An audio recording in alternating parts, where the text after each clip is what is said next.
Assalamualaikum warahmatullahi wabarakatuh. Alhamdulillahirabbil alamin, hamdan syakirin, hamdan na'im, hamdalillah bi'alamin wa kama yanbaghi li jalali wajhika karim wa sallallahu Allahumma salli ala sayyidina wa maulana Mustafa Muhammad sallallahu alaihi wasallam. Saudara jamaah, salam Allah Subhanahu wa taala. Kita jaga yang seperti syariat kita dalam dua kelas kita di dalam data ini tentu kalau syariat masuk tadi untuk tausiah hukum kita pada 10 kali ini. Insyaallah kita akan bahas kajian zuhur kita pada kesempatan kali ini adalah batasan dan ketentuan aurat menurut Islam. Batasan atau ketentuan aurat. Kalau dalam bahasa Arab aurat, tapi kalau bahasa Indonesia atau kitanya aurat dalam Islam. Dalam surah An-Nur ayat yang ke-31 itu sudah menjadi makanan oleh ibu. Ini sebenarnya kajian banyaknya ke ibu-ibu.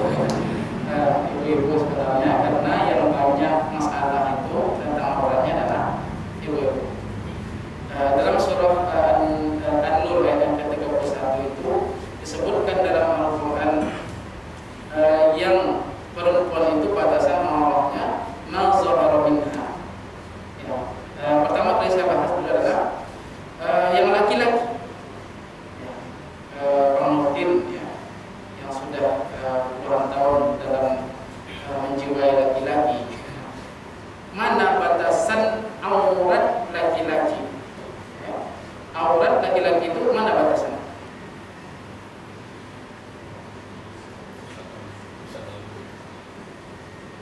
Jadi batasan aurat laki-laki ya simpel dan sudah biasa kita dengar dari pusar sampai ke lutut. Apakah boleh kita lakukan yang demikian untuk sholat? Boleh. Tapi adabnya kurang. Jadi kebolehan tersebut tentu harus kita lakukan dengan adab. Jadi mungkin ketika kita tidak punya apa-apa lagi, itu boleh kita lakukan ketika keadaan yang tidak memungkinkan. Tapi ketika misalnya saudara kita atau yang non mahram kita, orang tidak semahram melihat misalnya bagian atas kita atau bagian kaki kita atau bagian belakang betis kita, bahkan bagian lengan kita pun itu tidak masalah. Ya, artinya itu bukan orangnya laki-laki. Maka ketika laki-laki jalan gitu di sawah gitu, dia tidak akan terkena auratnya. Namun bagi perempuan ini bermasalah. Jadi dalam mazhab Syafi'iyah itu ada 3 tingkatan bagi perempuan. Ya, kalau dalam sholat itu batasan auratnya ketika ini hadis dari Sayyidah Asma. Sayyidah Asma adalah putrinya Abu Bakar radhiyallahu anhu. Ini dasar landasan kenapa aurat perempuan itu hanya muka dan tangan saja. Ketika itu Sayyidah Asma datang ke Nabi Muhammad SAW yang pada waktu itu beliau memakai pakaian tipis. Memakai pakaian yang tipis. Nabi Muhammad SAW langsung menolak. Setelah itu Nabi Muhammad SAW langsung menegur, jika kamu sudah mahid itu perempuan yang sudah balik atau haid, maka jagalah seluruh tubuhnya, jagalah seluruh auratnya, maksudnya kecuali Nabi menunjukkan muka dan menunjukkan tangan. Berarti bagi perempuan untuk aurat dalam sholat itu muka dan tangan. Apakah telapak dan masuk belakang punggung juga? Ya, termasuk. Jadi muka, telapak tangan dan punggung ini termasuk tidak termasuk aurat bagi perempuan. Itu dalam salat.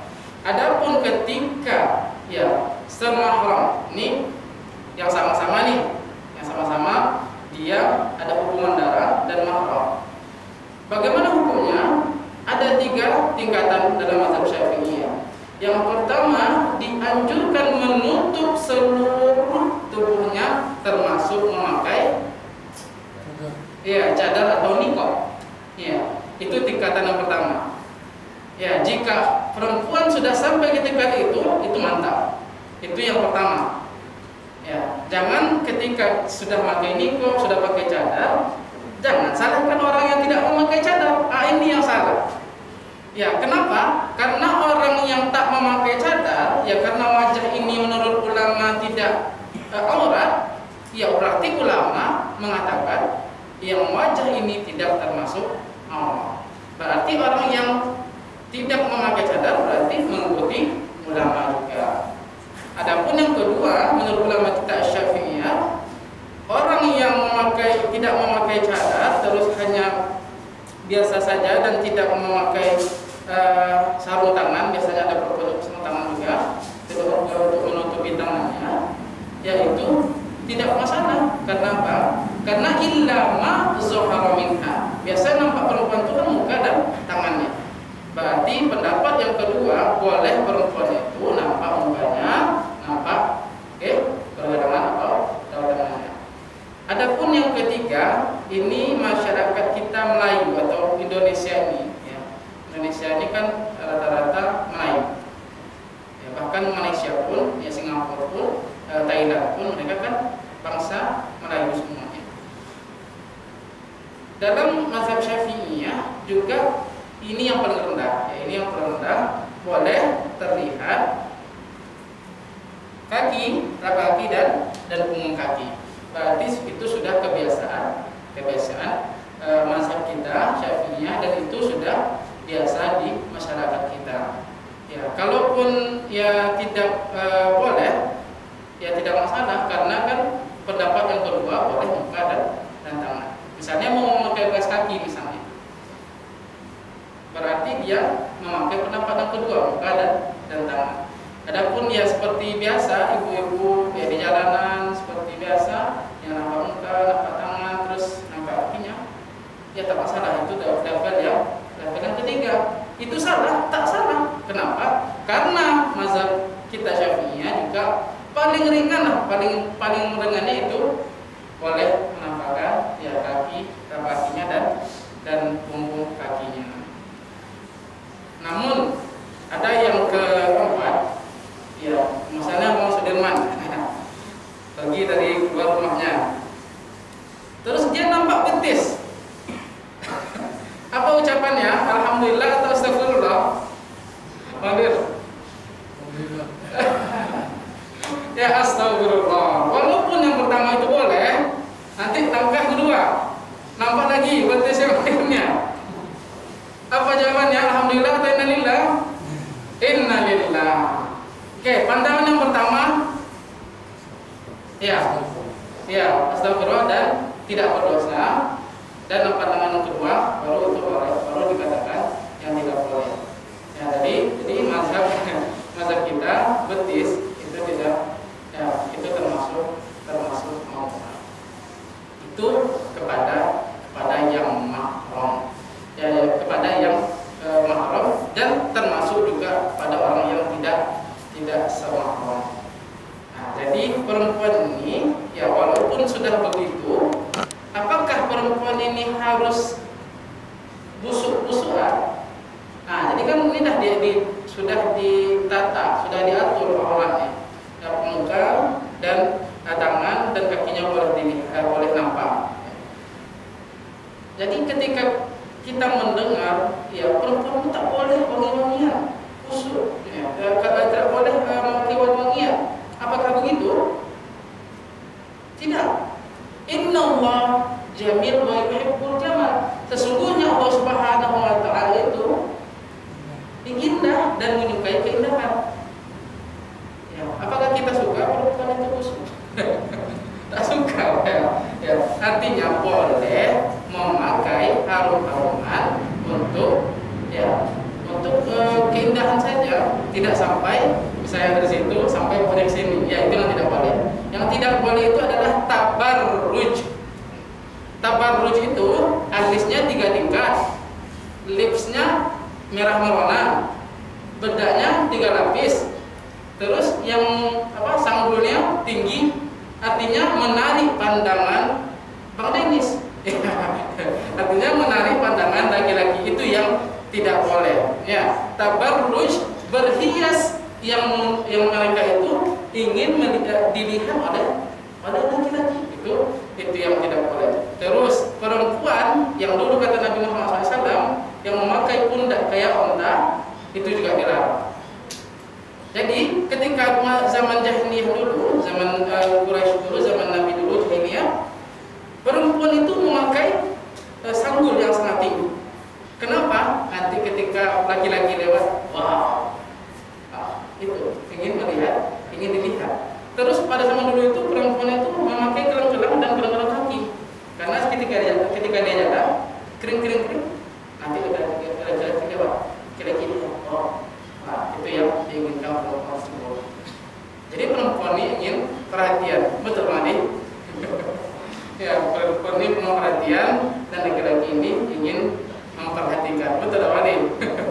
Artinya yang perempuan ini ketika beliau ingin melihatkan, ingin dilihat oleh laki-laki, yang demikian itu yang tidak boleh. Dan yang terakhir yang tidak boleh, perempuan yang memakai pakaian yang seperti laki-laki. Itu dilarang oleh Nabi Muhammad SAW. Perempuan yang memakai pakaian yang sangat-sangat menyerupai laki-laki. Ya, sudah banyak kita lihat pada zaman sekarang ini.